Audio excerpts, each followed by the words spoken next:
The 427th Annual Galactic Medical Conference was unfolding just as everyone expected, so dull that even a Vorkan meditation monk might lose their composure from the sheer monotony. That is, until Dr. Ethan Carter decided to casually obliterate millennia of xenobiological knowledge in under 5 minutes. The day had started off typically. Beings from across the galaxy were scattered around New Singapore's Interstellar Convention Center's Grand Assembly Hall, pretending to be riveted by a doctor's lengthy 3-hour presentation on proper tentacle hygiene. Dr. Ethan, just call me Patch Carter, was in the back row, propping his feet up on an empty chair, catching up on medical reports, and tossing mints into his mouth with an almost absurd level of accuracy. The human trauma surgeon hadn't planned on attending this year's conference. But apparently, being the first human to reattach an arm while stuck in a malfunctioning elevator was groundbreaking enough to earn some galactic recognition. Ethan, however, just thought of it as another Tuesday. Ambassador Xylox Treth, the conference's head organizer and leading authority on xenomedicine, stood at the podium, looking like the love child of a praying mantis and a peacock, complete with reading glasses perched precariously atop their head. They introduced the next speaker with all the excitement of someone reading a software update's terms and conditions. And now, we welcome Dr. Carter of Earth to present his paper on emergency trauma surgery in gravity-variable environments.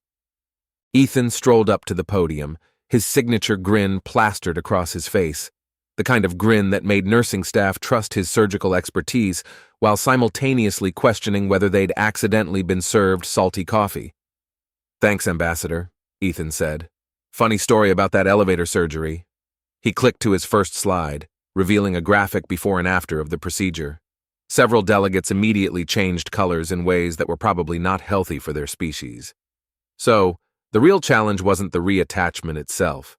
That part was simple. Clean the wound, realign the vessels, get everything back into place. The tricky part? Managing the patient's inflammatory response while the new tissue started growing. The room fell deathly silent. Even the hum of the environmental system seemed to stop. Ambassador Xylox Treth's antennae twitched wildly. "I'm sorry, doctor, did you say new tissue growth?" "Yeah," Ethan shrugged, clicking to the next slide. "It's just standard human healing. Inflammation triggers tissue regeneration, new cells form, blood vessels rebuild. Basic stuff, really. Although I guess the zero-gravity environment did make the swelling a bit more interesting." The ambassador's exoskeleton emitted a crackling sound. "Humans actively grow new organic material to repair damage?" Yeah." Ethan glanced around the room, noticing several delegates either backing away from the podium or surreptitiously reaching for what he hoped weren't weapons. "Wait, how do your species heal wounds then?" Xylox Treth's voice shot up several octaves. "Controlled cellular regeneration, synthetic tissue replacement, biomechanical repair. Not this barbaric process of forcing your bodies to create new flesh through trauma-induced inflammation." "Huh." Ethan scratched his head. "So you're telling me you guys don't use inflammation as part of your healing? No wonder your recovery times are so slow. Speaking of which, you might want to get that twitching antenna checked out. It looks kind of inflamed." The ambassador let out a squeak of pure terror, their antennae now practically vibrating off their head. The conference hall erupted into chaos. Several delegates fainted, others frantically began sending emergency communications in their native languages. One delegate, made almost entirely of floating crystals, shattered in distress. Ethan stood at the podium, watching the pandemonium unfold with the expression of someone who'd accidentally triggered the fire alarm while making toast. He pulled out his phone and began typing. "Hey, Sarah? Yeah, it's Ethan. Remember how you said I couldn't possibly cause an interplanetary incident just by giving a medical presentation? Well, funny story about that. Exactly 4 hours later, what was being referred to as the flesh-growing incident led to an emergency meeting of the Galactic Medical Council in what was technically a janitor's closet. The actual conference rooms were still being decontaminated after several species had panic-moaned. General Drosktiv of the Galactic Defense Force took up about half of the available space, their gelatinous form vibrating with barely contained anxiety. The general had evolved to be unmistakably threatening, which made their current nervous jiggling oddly counterproductive. "This is unprecedented," General Drosktiv's voice bubbled through their translator. "In all my years of maintaining galactic security, I've never encountered a species that just grows back. Ambassador Xylox Treth, who had required 3 doses of universal-grade calming agents to stop their antennae from twisting into pretzels, nodded vigorously.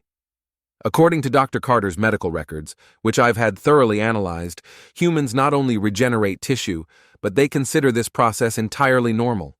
They even have a term for it: healing. Barbaric, whispered a floating consciousness that had introduced itself as the head of xenobiology. Our research indicates that when humans suffer tissue damage, they respond by triggering an aggressive inflammatory reaction, flooding the area with specialized repair cells and essentially forcing their bodies to produce replacement parts, like some kind of organic 3D printer, muttered another delegate, their tone laced with contempt. General Drosktiv's surface rippled in distress. But how do they control it? What prevents them from regenerating endlessly, growing extra limbs, becoming immortal? That's the truly terrifying part, Xylox Treth continued, pulling up a holographic display of human medical data. They don't control it. The process is completely autonomous. Their bodies just decide to repair themselves without oversight or committee approval. The closet erupted into alarmed murmurs. A cleaning drone. The cleaning drone beeped in confusion, but it was only going to get worse. Ambassador Xylox Treth continued. According to these records, humans actually become stronger after certain kinds of damage. Their muscles adapt and reinforce themselves. They call it exercise, but let's be clear here.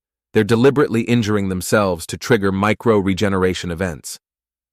General Drosktiv's gelatinous form rippled, and they lost several shades of translucency. So, you're telling me that not only can they regenerate, but they've weaponized it? This is a clear threat to galactic security. We need to take immediate action. Now, said the head of xenobiology, their consciousness flickering thoughtfully. We must approach this scientifically. Perhaps we should form a committee to study these humans, observe their regenerative capabilities, and document their healing processes, all in the name of galactic medicine, of course. Yes, purely scientific, General Drosktiv agreed, but the tension in their form betrayed otherwise. We'll need to conduct detailed observations, ensure careful monitoring, and maybe set up some containment protocols, just as a precaution. I propose we start with Dr. Carter, Xylox Treth suggested. He seems to be a fairly typical representative of their medical profession, though I must note his records indicate that he once continued operating on a patient despite having 3 broken fingers.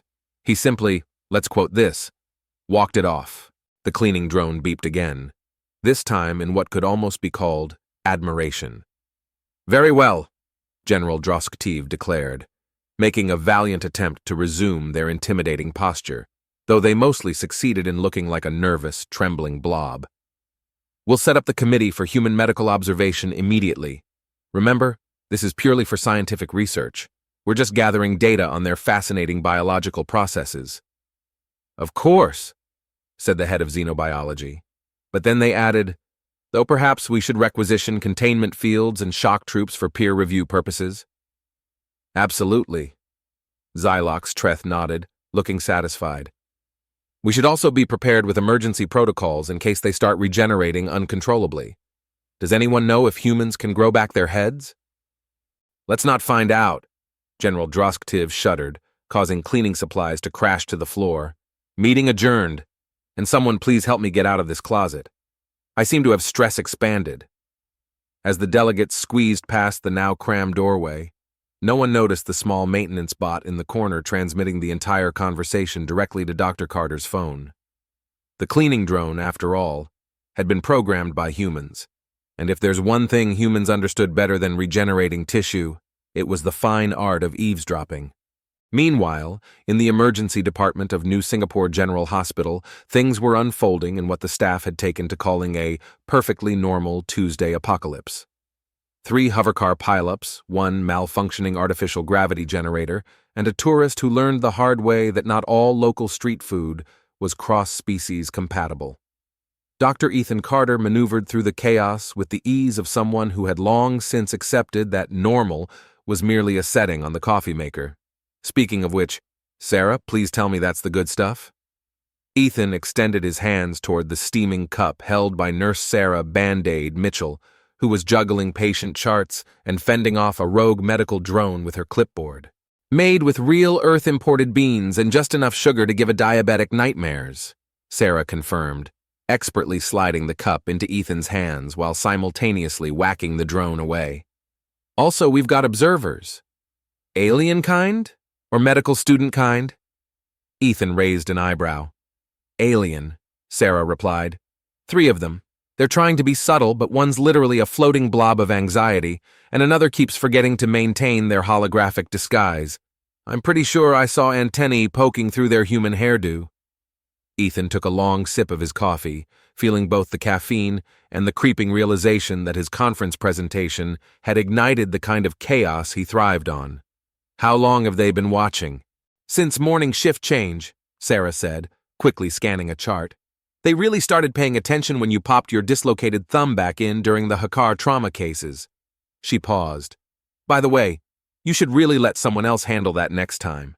Hey, it's faster this way. Besides, did you see their faces when it made that clicking sound? The crystalline one nearly fractured. Ethan grinned, but then had to dodge as the medical drone made another pass at his head. Think we should give them a proper show? Already ahead of you, boss. Sarah's smile widened, looking almost predatory. I may have mentioned to the staff that we've got some very interested observers who'd love to learn about human medical practices. Everyone's been extra human today. As if on cue, Dr. Carlos King passed by loudly discussing how he'd walked off a broken toe last week. In the background, an intern showed off their rapid healing by demonstrating how a nearly healed paper cut was already fully healed on a very distressed-looking potted plant, who, to no surprise, was definitely not a disguised alien observer. Did you see where they set up their main observation post? Ethan asked, already devising what was probably a terrible idea. Supply Closet B, Sarah replied, disguised as a new inventory system, though why they thought a supply cabinet needed 18 antennae is beyond me. Perfect, Ethan grinned. That's right next to the break room.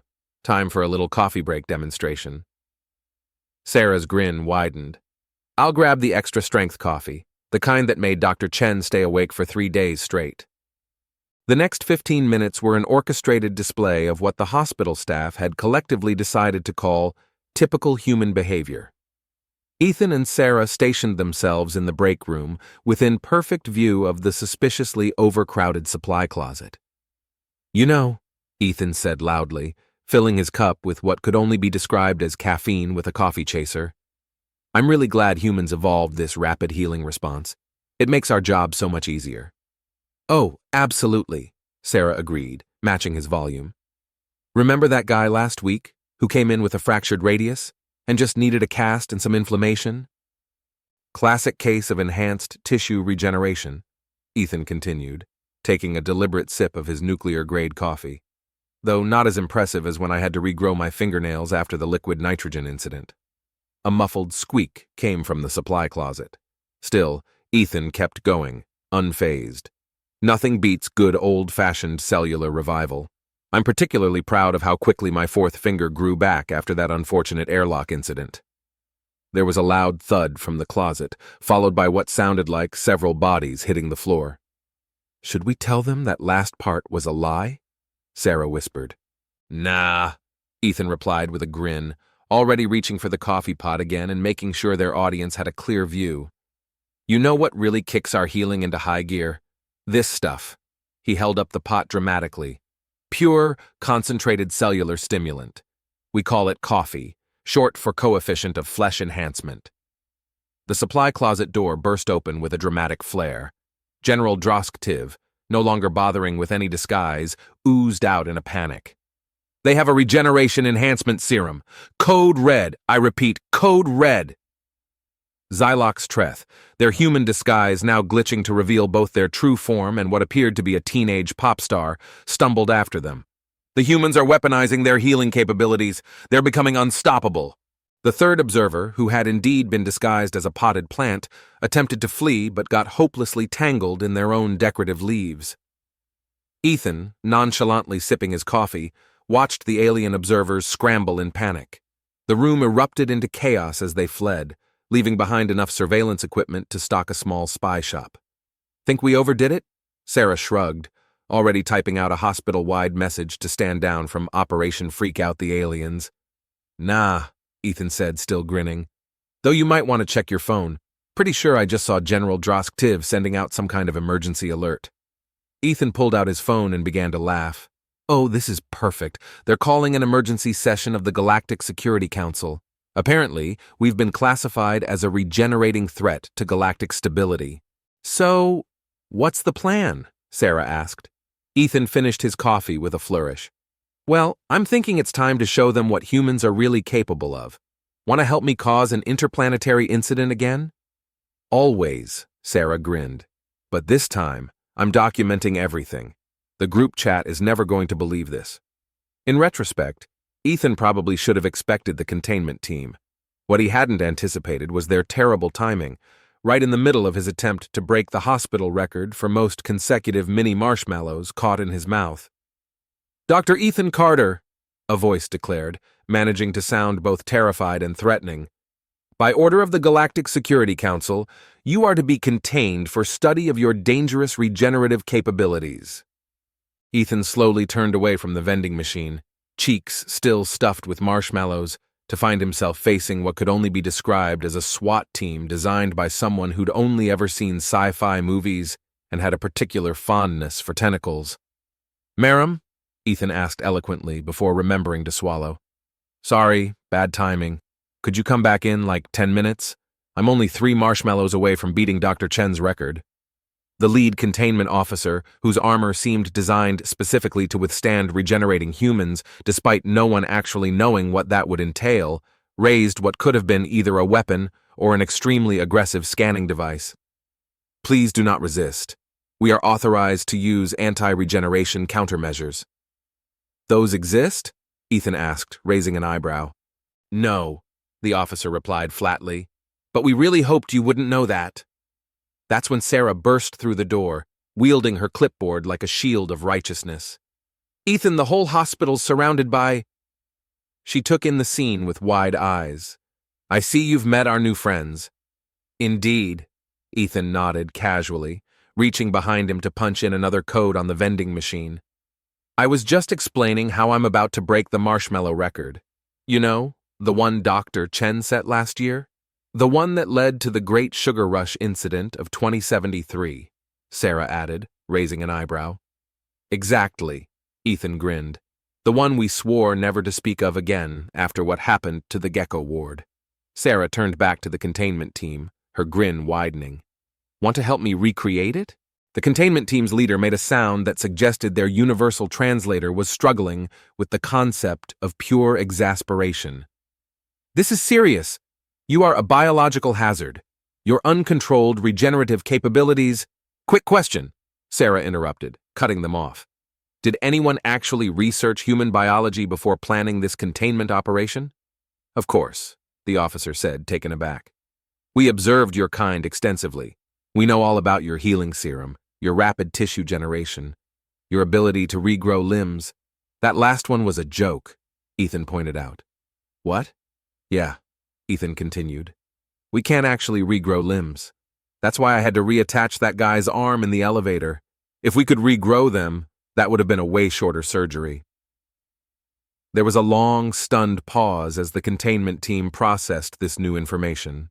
But we saw you drinking the enhancement serum, one of them protested. Sarah snorted. It's just bean juice. Makes us hyperactive and occasionally vibrate, but that's about it.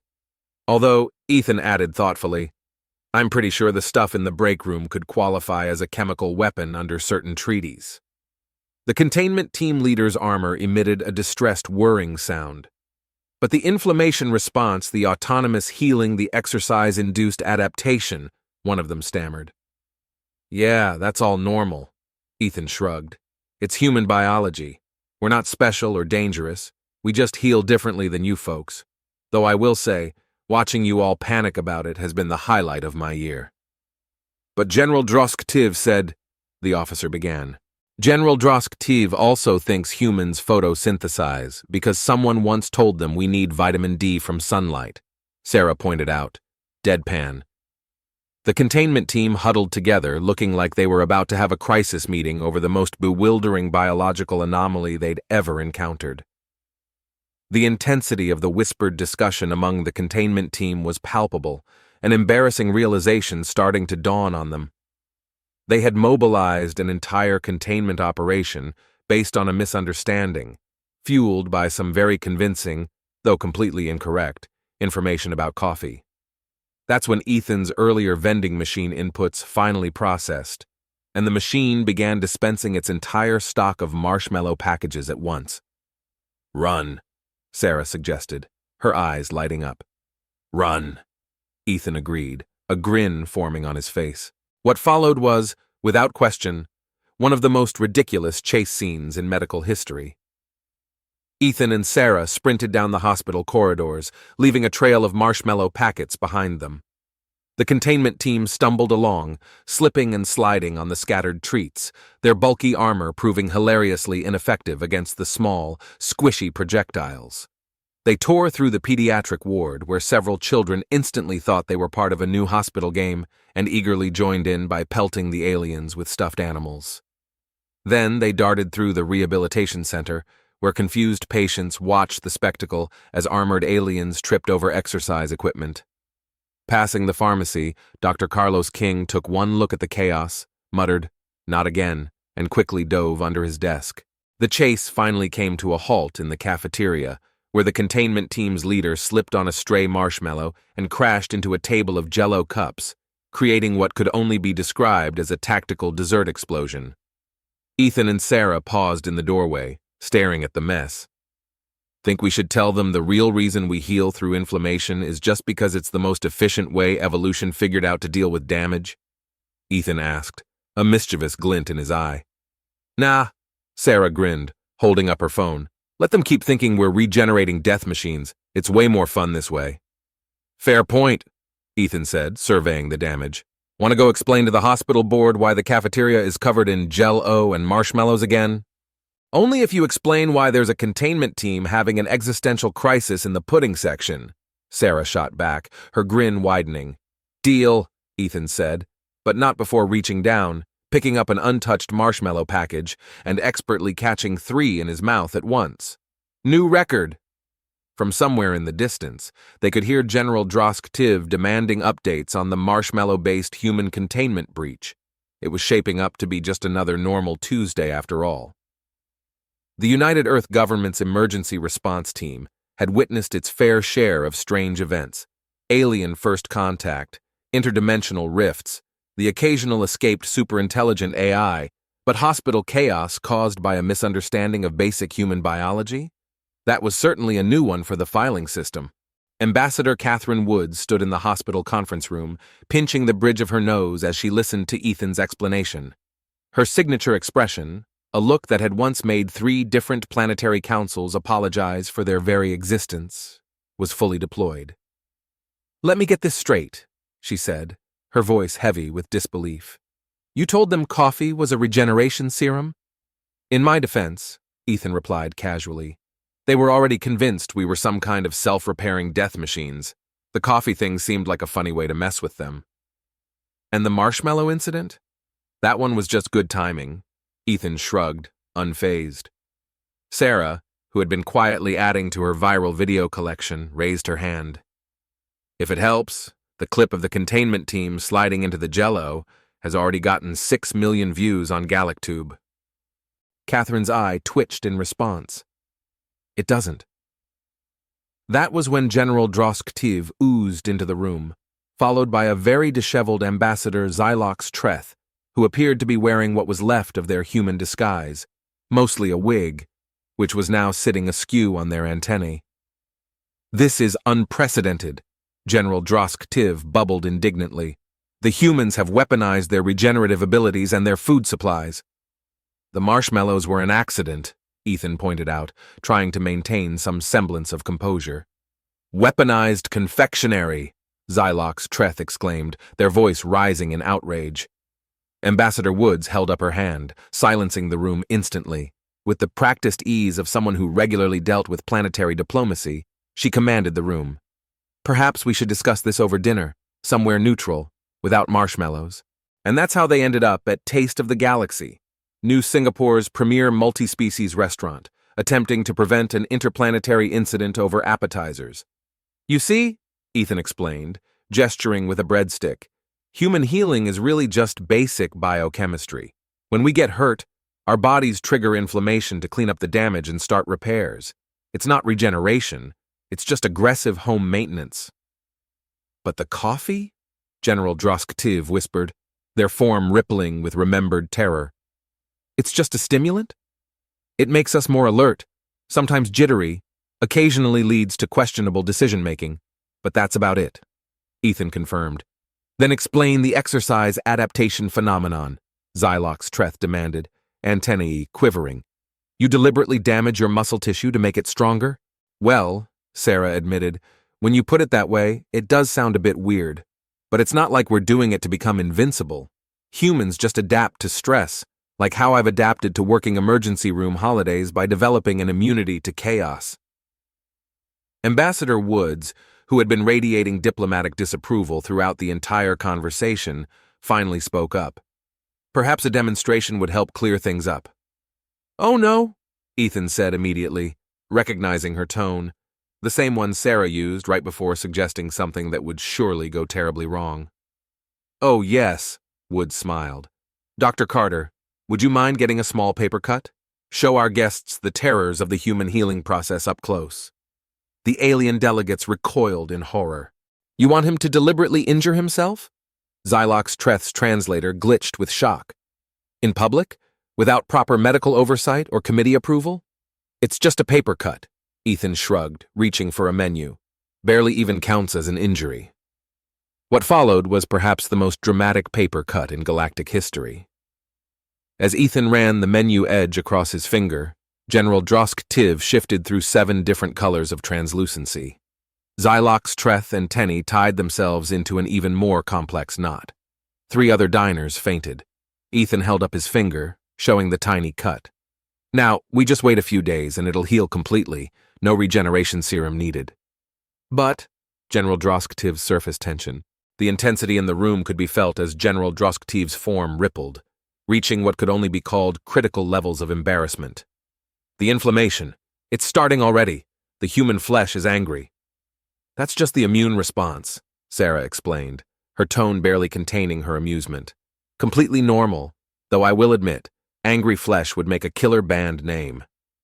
So you're saying, Xylox Treth asked slowly, still working through the confusion, humans don't actually have supernatural healing abilities? Nope, Ethan confirmed with a grin. And coffee isn't a secret weapon.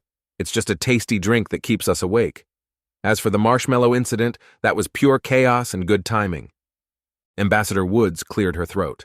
So, can we all agree this has been a simple misunderstanding? One that definitely doesn't require any containment protocols or emergency council sessions? The alien delegates huddled together, whispering furiously. Finally, General Drosktiv turned back, trying to regain their intimidating posture, but mostly succeeding in looking like a flustered puddle of gelatin. We may have overreacted slightly, General Drosktiv admitted. Agreed, Woods said dryly. But Xylox Treth added, and Tenny, finally untying themselves from their knot, you must admit that growing new tissue through controlled inflammation is rather unusual. Says the species that can photosynthesize their own bandages, Sarah muttered, too softly for anyone but Ethan to hear. At that moment, Ethan's phone buzzed. He glanced at it and burst out laughing. Oh, this is perfect. The video of the Jell-O incident just got picked up by the Galactic News Network. They're calling it the Great Human Containment Catastrophe of 2074. General Drosktiv let out a noise that could be likened to a deflating balloon. Perhaps we should discuss terms for keeping this quiet. Ambassador Woods's smile would have made a predator reconsider its next move. Oh, I think we can work something out. But first, who's ready for dessert? I hear they serve excellent Jell-O. The resulting diplomatic screech could be heard 3 star systems away. The Galactic Assembly Hall was packed, not just full, but packed to the point where it felt as though someone had invited the entire Korvax swarm because they heard there would be free snacks. The emergency session of the Galactic Council had drawn representatives from every spacefaring species, all eager to witness what the news networks were calling the great human healing hysteria. Dr. Ethan Carter stood at the podium, looking remarkably calm for someone who'd accidentally sparked an interstellar panic over basic biology. Sarah sat in the front row, still recording everything because, as she put it, some things deserve to be preserved for future generations to laugh at. "Distinguished delegates," Ethan began, doing his best to channel Ambassador Woods' diplomatic tone rather than his usual emergency room snark. "I'm here to explain why humans aren't actually terrifying regenerating death machines, though I have to admit that would make an excellent movie title." A nervous titter rippled through the crowd. Several delegates, who had been present for the infamous conference presentation, started edging toward the exits. "First, let me clear up some misconceptions," Ethan continued. "No, we cannot regrow limbs. No, coffee is not a secret weapon, though the hospital cafeteria might disagree. And no, General Drosktiv, we do not photosynthesize. That was a joke, and I'm sorry it got out of hand." General Drosktiv, who had insisted on attending from inside a containment field, rippled indignantly. "What humans do have is a fairly straightforward healing process.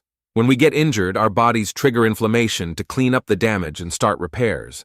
It's less miracle regeneration and more aggressive renovation crew." Ethan pulled up a holographic display showing the human healing process. "See? Basic biochemistry. Nothing scary about it. Well, except for the hospital bills."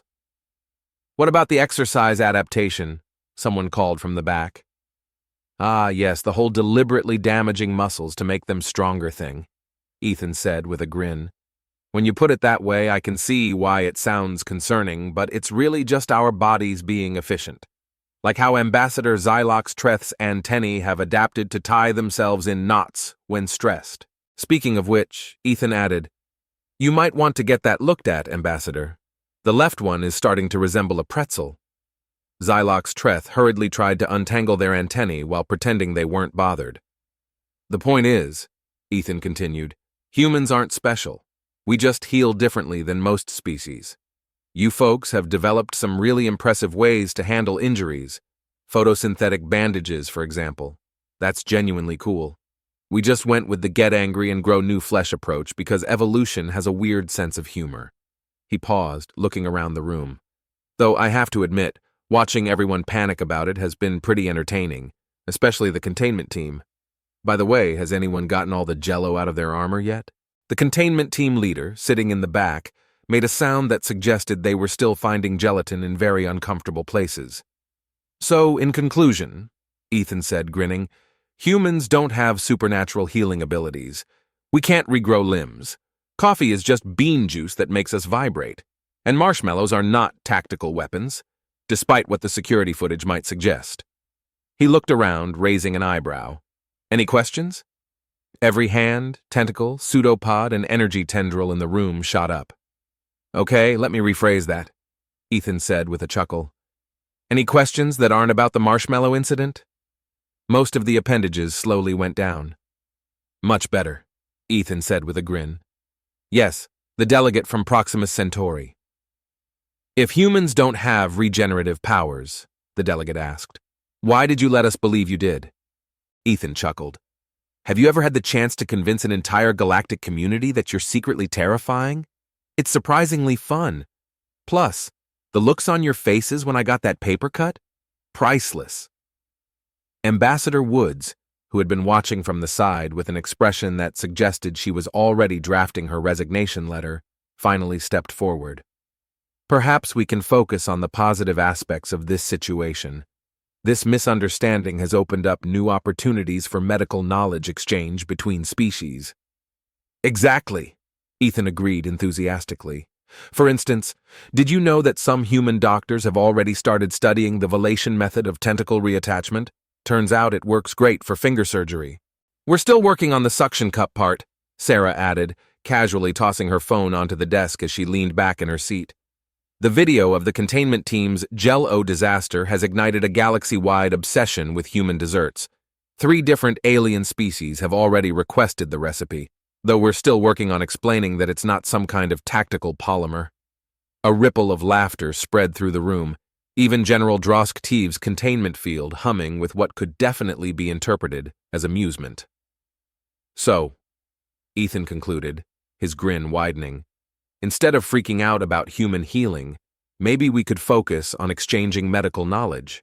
But fair warning, if anyone asks me to demonstrate inflammation again, I'm bringing marshmallows along. The vote to classify humans as unusual but not actually terrifying passed with resounding approval, although a few delegates insisted on adding a subsection about potentially weaponized confectionery. In the weeks that followed, the great human healing hysteria became a recurring topic in galactic medical schools.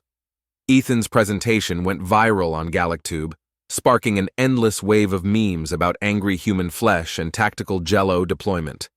The hospital gift shop jumped on the trend, selling t-shirts emblazoned with, "I survived the marshmallow incident." Perhaps most shockingly, coffee became the #1 requested beverage in the Galactic Assembly cafeteria, though most species treated it with the sort of caution usually reserved for volatile, untested fusion reactors. As for Ethan and Sarah, they slid right back into their usual routine of emergency room chaos, but now with the occasional alien medical student in tow. The interns watched human healing with a blend of horror, fascination, and, mostly, curiosity. Ethan even began keeping track of how many aliens fainted during suture demonstrations, as one does when life gives you an audience. "You know," Sarah said one day, observing an intern struggling to comprehend the concept of scab formation, "maybe we should tell them about how humans deal with broken bones." Ethan's grin stretched wider, something almost mischievous glinting in his eyes. "Let's save some fun for next year's conference," he said, watching the intern turn an interesting shade of purple as they tried to wrap their mind around the idea of a scab. Some things are definitely worth the wait, like healing, chaos, and causing another interplanetary incident with basic human biology. Another perfectly normal day in the life of a human doctor in a galaxy that still couldn't quite decide if humans were terrifying or just incredibly weird. Probably a little bit of both.